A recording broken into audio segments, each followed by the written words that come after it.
feliz con la vida que Cristo me dio. Cuando vino a mi corazón. Muy bien, vamos a cantar uno más y va a ser el número 39. 39. Dice, yo sé que Jesús murió por mí, porque la Biblia dice así, por todo pecador. Número 39. Yo sé que Jesús murió por mí, porque la Biblia dice así, por todo pecador. Oh, qué grande gozo, grande, grande gozo. Oh, qué grande gozo, Jesús murió en la cruz por mí. Jesús te ama, pecador, porque desprecias su amor, dejándote creer. Oh, qué grande gozo, grande, grande gozo. Oh, qué grande gozo, Jesús murió en la cruz por mí. El Salvador, ¿en dónde está? De donde pronto volverá su pueblo a llevar. Oh, qué grande gozo, grande, grande gozo. Oh, qué grande gozo, Jesús murió en la cruz por mí. Ahora vamos a tener un momento para orar antes de leer la palabra de Dios. Oremos. Padre, gracias porque al cantar nos hemos acercado al Calvario. Qué momento tan glorioso para una persona poder entender esa gran verdad. Grande gozo porque Jesús murió en la cruz por mí. En esta noche, cuando tenemos por delante un mensaje tan sencillo en su presentación, pero solemne en su explicación, queremos acudir a tu presencia para que tú puedas dirigir esta reunión, que tu Espíritu Santo pueda obrar en el corazón de cada uno de los presentes. Gracias por el Evangelio, que es poder de Dios para salvación a todo aquel que cree. Pedimos para que tú nos bendigas en esta noche con salvación de almas y también crecimiento para aquellos que ya tienen a Cristo. Pedimos por nuestros hermanos en otros lugares, anunciando el Evangelio también. Pensamos en nuestros hermanos en Cancún, los hermanos en Monterrey, que tú obres también para la bendición en almas salvadas. A ti nos encomendamos, pues, habla a nuestros corazones, te lo rogamos, dándote gracias en el nombre de nuestro Señor Jesucristo. Amén. Pero quiero invitarlos a abrir sus Biblias, por favor. Vamos a leer en Hechos capítulo 16. Hechos de los Apóstoles, capítulo 16.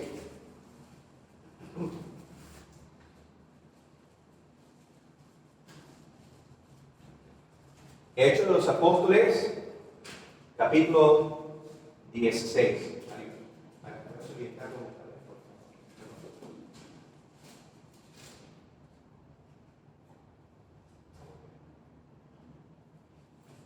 Nomás para comprender el contexto, este capítulo presenta algunos movimientos del apóstol Pablo, el que comúnmente muchas personas conocen como San Pablo. Era el apóstol Pablo que Dios llamó comisionó y capacitó para llevar el mensaje del Evangelio más allá de sus propias fronteras.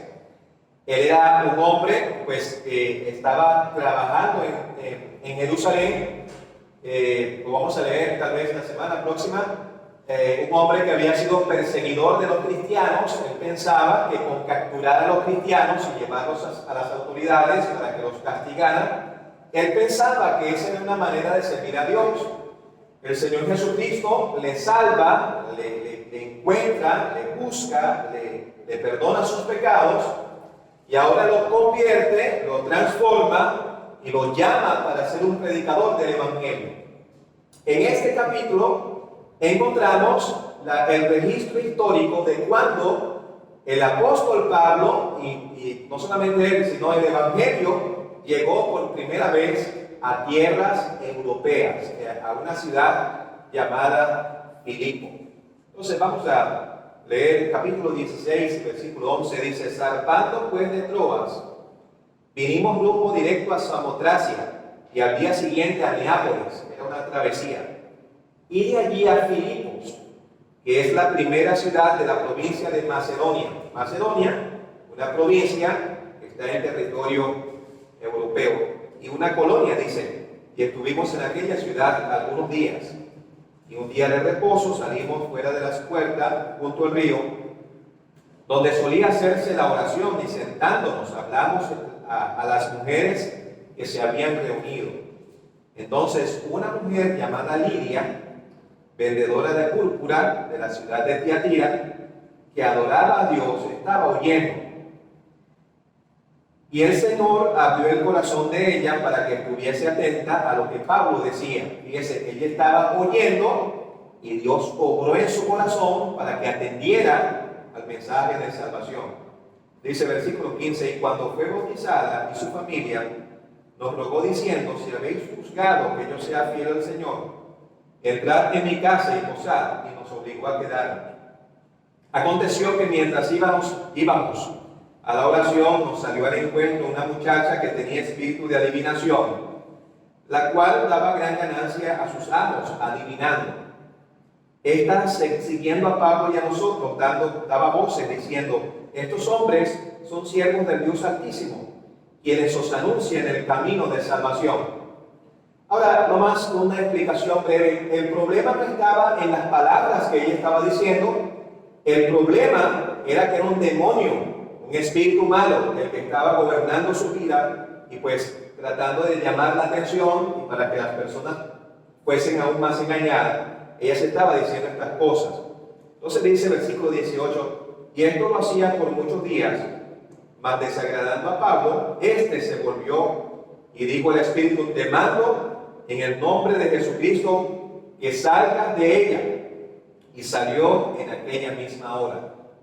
Pero viendo sus amos que había salido la esperanza de su ganancia, prendieron a Pablo y a Silas y los trajeron al foro ante las autoridades. Entonces hubo un juicio para estos predicadores. Ahora mire lo que dice el versículo 23 para que siga el relato. Después de haberle azotado mucho, los echaron en la cárcel, mandando al carcelero que los guardase con seguridad, el cual, recibido este mandato, los metió en el calabozo de más adentro y les aseguró los pies en el cepo. Pero a medianoche, ahora fíjense, los predicadores no se están quejando y llamando a su mamá y pidiendo clemencia, no, dice, a la medianoche, orando Pablo y Silas, cantaban himnos a Dios. Qué contraste, ¿verdad? Y los presos los oían. Entonces sobrevino de repente un gran terremoto, de tal manera que los cimientos de la cárcel se sacudían, y al instante se abrieron todas las puertas y las cadenas de todos se soltaron. Despertando el carcelero, estaba dormido, despertando el carcelero y viendo abiertas las puertas de la cárcel, sacó la espada y se iba a matar, pensando que los presos habían huido. Mas Pablo clamó a gran voz diciendo: no te hagas ningún mal, pues todos estamos aquí. Él entonces, pidiendo luz, se precipitó adentro y temblando, se postró a los pies de Pablo y Silas, Sacándoles les dijo: señores, ¿qué debo hacer para ser salvo? Ellos dijeron: cree en el Señor Jesucristo y serás salvo tú y tu casa. Y le hablaron la palabra del Señor a él y a todos los que estaban en su casa. Y él, tomándolos en aquella misma hora de la noche, les lavó las heridas, y enseguida se bautizó él con todos los suyos, y llevándolos a su casa, les puso la mesa y se regocijó con toda su casa de haber creído ¿a quién? A Dios. Hasta que también la lectura confiamos que el Señor bendiga su propia palabra. Amén. Al comienzo del primer siglo, un mensaje trastornó, revolucionó la mente de los griegos y de los romanos. El imperio romano esplendoroso y amplio en su alcance, con leyes que hicieron raíces en la historia humana, con ese gran emperador Augusto César y otros que marcaron historia en la humanidad. Pero lo que ellos no comprendían es que en ese llamado primer siglo de la era cristiana, un mensaje salió, como decíamos el martes, desde Jerusalén, Judea, Samaria, colmaría toda la civilización romana existente. Y los griegos filósofos, había mucha trayectoria en la filosofía griega, mucho conocimiento humano, los filósofos siempre procurando buscar lo que ellos llaman la verdad y tratando de enseñar y encontrar enseñanzas para conducir la vida humana, pero no podían comprender cómo un mensaje dado por hombres que nunca habían ido a una universidad, que no tenían un posgrado ni una maestría en oratoria, eran pescadores sencillos, personas que eran sin ninguna academia, pero estaban predicando un mensaje que podía transformar la vida de cualquier ser humano. No podían comprender cómo una persona que antes era un malhechor, que era un blasfemo, que estaba viviendo en la inmoralidad, por ejemplo en la ciudad de Corinto, donde había mucha inmoralidad en la ciudad, como una persona borracha, drogadicta, pecadora, infiel, ahora estaba viviendo una vida correcta, una vida recta. Mi querido oyente, es el poder del mensaje del Evangelio. Por eso el apóstol Pablo, predicante, escribiendo a los creyentes en Roma, él dice: no me avergüenzo del Evangelio, porque es poder de Dios para salvación a todo aquel que cree. Y hemos dicho anteriormente que esa palabra poder, allí en Romanos 1:16, el Evangelio, poder de Dios, esa palabra poder significa dinamita, es decir, un poder transformador, que cuando penetra en el corazón, invade la mente, produce un cambio. Y por eso cantamos al comienzo de la reunión: cuán glorioso es el cambio operado en mi ser, viniendo a mi vida el Señor. Hay en mi alma una paz que yo ansiaba tener, la paz que me trajo su amor. ¿Tiene usted esa paz en su corazón?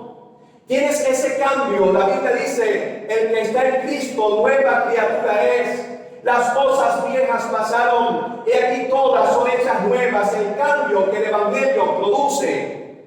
Y el apóstol Pablo es el ejemplo palpable de un cambio que ocurre en la vida cristiana. Un hombre que antes era religioso, un hombre que enseñaba la ley judía, y en su justicia o en su autoevaluación, él pensaba que tenía el cielo ganado. Y veía a los cristianos con odio y les estaban persiguiendo. Pero el Señor le alcanza, le hace ver su error. Y Saulo de Tarso, viendo al Señor en su gloria, recibiendo la salvación de forma personal, tenía ahora una vida diferente. Y el Señor dijo: le mostraré cuánto le es necesario padecer por mi nombre. El Evangelio se estaba predicando en todas partes.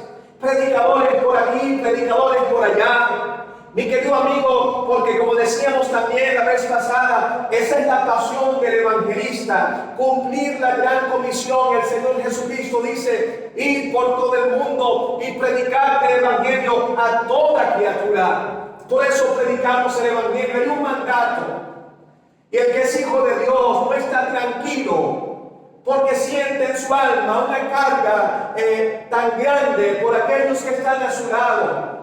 ¿Sabe? Dios le dice a un profeta en el Antiguo Testamento: si yo dijera al impío, de cierto morirás, y tú no le amonestares ni le hablares, para que el impío sea apercibido de su mal, sea advertido de su mal error, y tú no le amonestares ni le hablares, el impío morirá por su maldad, pero su sangre te mandaré de tu mano. Una carga. El apóstol Pablo sentía esa carga y él dice: ay de mí si no anunciar el evangelio. Él está diciendo a los corintios: el amor de Cristo nos constriñe. Mi querido amigo, estamos anunciando el evangelio porque es una tremenda responsabilidad. Cuando hablamos del evangelio estamos presentando un mensaje que es serio. Algunas veces uno dice alguna cosa que da risa, ¿verdad? Y uno a veces, pues, alguna cosa graciosa, pero no estamos aquí para echar chistes, porque es un mensaje serio, viene de Dios. Es un mensaje sensible en su presentación, dado por hombres débiles, no por ángeles. Es un mensaje solemne, porque tiene que ver con tu alma. A veces cantamos: tu alma es campo de batalla entre el diablo y Jesús. Quiere Satanás tu muerte, Cristo quiere tu salud. Hay una batalla espiritual. Cuando predicamos el evangelio hay una batalla. El diablo queriendo estorbar, poniendo cosas en la mente. No hagas caso al predicador. Mira el color de su corbata, distrayendo la atención. O tal vez algunas personas pensando: dejé las tortillas en la mesa. O tal vez lo que tengo que hacer mañana en el trabajo. Querido oyente, el enemigo de Dios tratando de perturbar la mente del ser humano, porque dice la Biblia que la Biblia le llama el Dios de este siglo, del sistema maligno. El Dios de este siglo ha cegado el entendimiento de los incrédulos para que no les resplandezca la luz del evangelio, de la gloria de Cristo. Él está trabajando para estorbar. Pero qué bueno que, como hemos dicho, hay un poder superior. La Biblia dice: mayor es el que está en nosotros que el que está en el mundo. El Hijo de Dios, aquel a quien predicaban los primeros cristianos, el mensaje que trastornó y que revolucionó al Imperio Romano, es un Cristo que había resucitado de los muertos. Y esta semana, llamada la Semana Santa, las personas están procurando, algunas personas, ¿verdad?, procurando recordar la muerte de Cristo y recordar lo que pasó en la cruz. Pero mi querido amigo, la clave para la salvación del alma, el elemento o los elementos básicos y fundamentales para que una persona se salve, encuentre el perdón de sus pecados, el sentido a la vida y el poder para vivir la vida cristiana. Cristo murió en la cruz, fue sepultado y resucitó de los muertos. Él vive. Y ese mensaje llegó a la ciudad de Filipo, como hemos dicho, la ciudad importante en el continente europeo, en Macedonia. Llegaron los predicadores Pablo y Silas con su equipo evangelístico. Estaban buscando la guía del Señor. Habían unas mujeres orando y Pablo les estaba hablando el evangelio. Dios le había abierto una puerta para hablarles el evangelio, la palabra de Dios, las buenas nuevas. Y una mujer llamada Lidia, que era una comerciante, es decir, una mujer seguramente de dinero, tal vez tenía cierta posición social, era vendedora de púrpura. La púrpura era una tela muy costosa en ese entonces, de la ciudad de Tiatira. Y eso no es casualidad que el Espíritu Santo escribió Tiatira, porque posteriormente en Tiatira se formó una iglesia. Es decir, el testimonio de esta mujer llegó a Tiatira, alcanzó a otras personas, una iglesia se formó en Tiatira también. Pero miren el ejemplo de Lidia. ¿Qué estaba haciendo Lidia?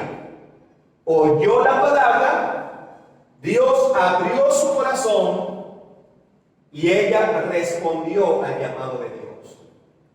Mi amigo, por eso cuando predicamos el Evangelio no estamos exigiendo que la gente haga algo. Lo que el ser humano necesita es oír. Romanos dice: la fe viene por el oír. Y el oír por la palabra de Dios. Hay personas que tienen una experiencia como extrasensorial, sentimientos, emociones, a saltar o levantarse o levantar la mano. La fe viene por el oír. Juan 5:24 dice: el que oye mi palabra, la fe viene por el oír.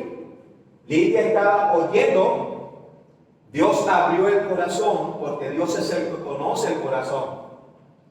Hay personas que dicen: yo quiero abrir mi corazón a Cristo, y uno entiende que es una respuesta del corazón. Pero mi querido amigo, la obra que hace que usted pueda entender el mensaje la hace Dios. Él tocó su corazón, abrió su corazón para que ella estuviera atenta al mensaje de Dios.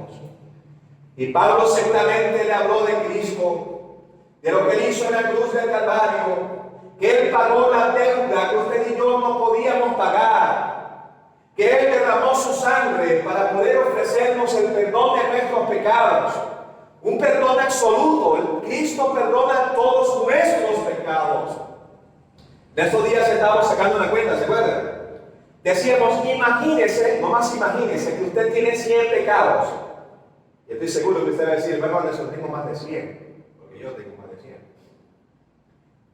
Imagínese que usted tiene 100 pecados. Le voy a hacer una pregunta: si Cristo perdonara 99 de sus pecados y quedara uno sin perdonar, ¿usted iría al cielo o al infierno? Con un pecado. ¿Al cielo o al infierno? ¿Saben? Adán y Eva salieron del Edén por un pecado nomás. Desobedecieron a un pecado. Apocalipsis dice que en la ciudad de Dios no entrará ninguna cosa inmunda. La palabra ninguno es ni siquiera uno, ni que haga abominación ni mentira. Es decir, una persona que tuviese un solo pecado, eso le hace meritorio para no entrar al cielo. Entonces, cuando Cristo murió en la cruz, Él murió por todos nuestros pecados. Y cuando una persona se arrepiente de corazón y recibe al Señor Jesucristo por la fe, la sangre de Jesucristo le limpia de todo pecado. Cuando decimos todo, los pecados pasados completos, los pecados presentes completos, los pecados futuros completos, la sangre de Jesucristo nos limpia de todo pecado. Y Lidia escuchó el mensaje. Lidia tenía un corazón abierto. Lidia encontró a Cristo y fue bautizada. Explicábamos la vez pasada que no fue bautizada para ser salva. El bautismo no salva. Ella fue bautizada porque ya era salva, porque recibió a Cristo y dio testimonio de su fe. Pero luego pasó otra cosa en Filipo. Había una muchacha con un espíritu de adivinación. Y eso no es muy difícil, ¿verdad? Estamos en América. Y en toda Latinoamérica, lugares donde hay personas que dicen: pues te leo el futuro, te leo las cartas, te leo la mano. Otra vez estábamos en la playa y una señora quería leernos la mano, adivinarnos el futuro. Yo pensaba dentro de mí: es que mi destino y mi futuro están en las manos de Dios. Pero esta muchacha que tenía un espíritu de adivinación estaba molestando a los predicadores y decía algo que en esencia era verdad. Estos hombres son siervos de Dios Altísimo que os anuncian el camino de salvación. ¿Sabe qué significa eso? Que los demonios no solamente conocen a Dios, ellos conocen a los que son realmente siervos de Dios. Y la Biblia dice: los demonios creen a Dios y tiemblan, pero ellos no van al cielo. ¿Por qué? Ellos saben quiénes son los que son genuinos, hijos de Dios y siervos de Dios. En una oportunidad un hombre quería imitar lo que Pablo estaba haciendo. Y un espíritu inmundo dijo a Pablo: yo no conozco, pero ese no. Ellos saben quiénes están trabajando genuinamente para Dios. Pablo, como sabía que lo que estaba diciendo esta mujer era origen de un espíritu de adivinación, un espíritu inmundo, un espíritu demoníaco, él le dice con su autoridad apostólica: Pablo era un apóstol, te mando en el nombre de Jesucristo que salgas de ella. Y salió inmediatamente. ¿Qué pasó? Ella era una esclava, que le daba, era su chamba, le daba la lana a los que eran sus dueños, quedaron sin feria, se metieron las manos en la bolsa, ya no había nada, esa muchacha se nos fue la fuente de nuestra ganancia. Pues como eran personas inconversas, no conocían a Dios, metieron a los predicadores en la cárcel, los acusaron de tantas cosas, de haberles afectado su fuente de ganancia, y las autoridades los azotaron. Ustedes recuerdan que la vez pasada estábamos diciendo que un látigo romano podía tener hasta 39 puntas. Era un látigo que tenía 39 puntas. Por ejemplo, tenían pedacitos de hueso o de hierro que rasgaba la piel. El apóstol Pablo, él llegó a decir en una de sus cartas que él llevaba en su cuerpo las marcas de los sufrimientos de Cristo. El que conocía a Pablo podía ver un hombre feo en su presentación, con todo respeto a Pablo. Pero Pablo era un hombre, se cree que era pequeño, el nombre Pablo significa pequeño. Probablemente con muchos hematomas en su cuerpo, de tantos azotes. Una vez le apedrearon. No sabemos si era calvo, no sé, pero lo cierto es que era un hombre que seguramente tenía muchas cicatrices del sufrimiento de Cristo. Pero lo contrario a lo que otras personas podían pensar, Pablo estaba gozoso de sufrir por Cristo. Porque así son los verdaderos cristianos. Hay persecución, hay adversidades. Pero el que sabe que lo está haciendo por amor a su Señor, al que murió en la cruz del Calvario, lo hace por amor.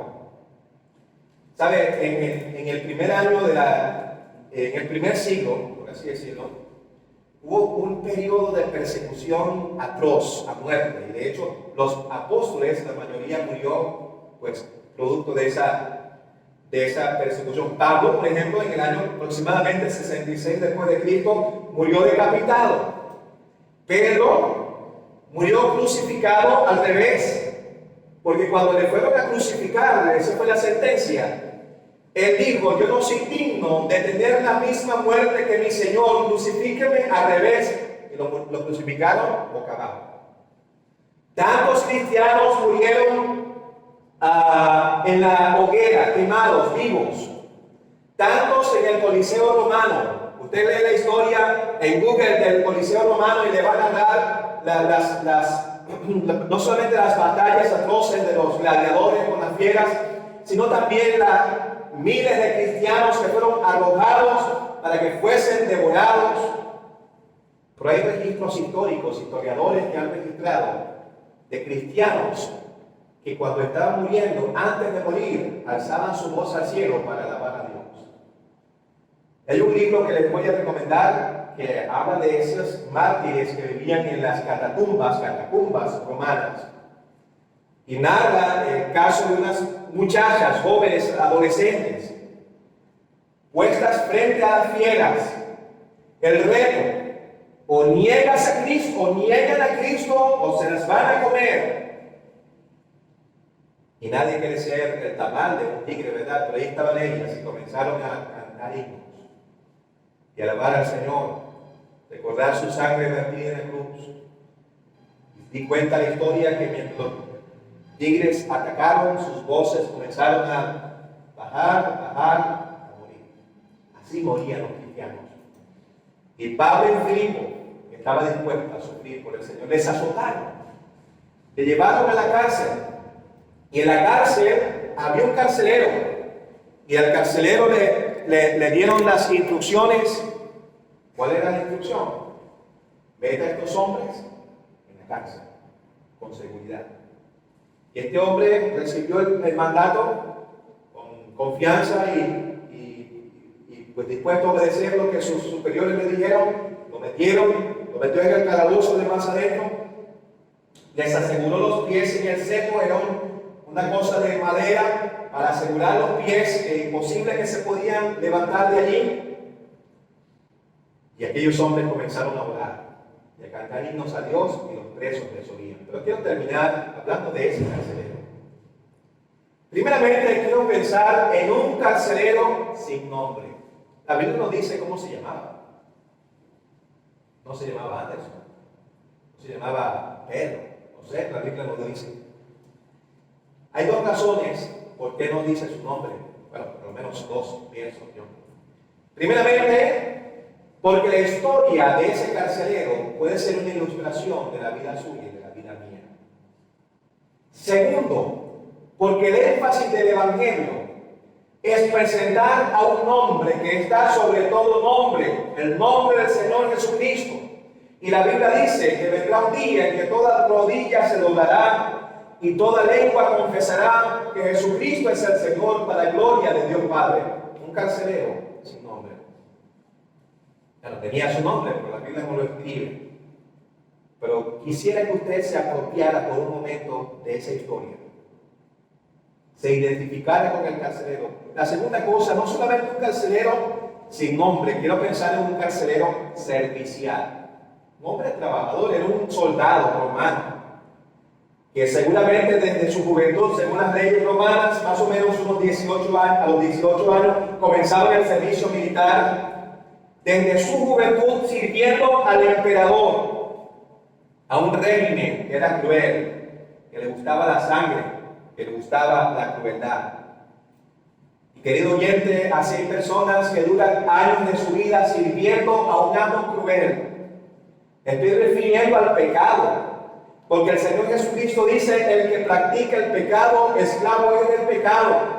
Es un amo cruel. Me estoy refiriendo al diablo también. Es un amo cruel que te va a ofrecer mucho, pero al final te va a quitar todo. Pero un carcelero sin nombre, un carcelero servicial, un carcelero soñoliento. Mientras todos estaban escuchando los himnos, aquel carcelero estaba roncando. ¿Sabe? Voy a confesar una cosa. Durante 40 años nunca roncaba. Hoy en día mi esposa pensando con los codos porque dicen que me estoy roncando. Aquel carcelero estaba roncando seguramente, profundo.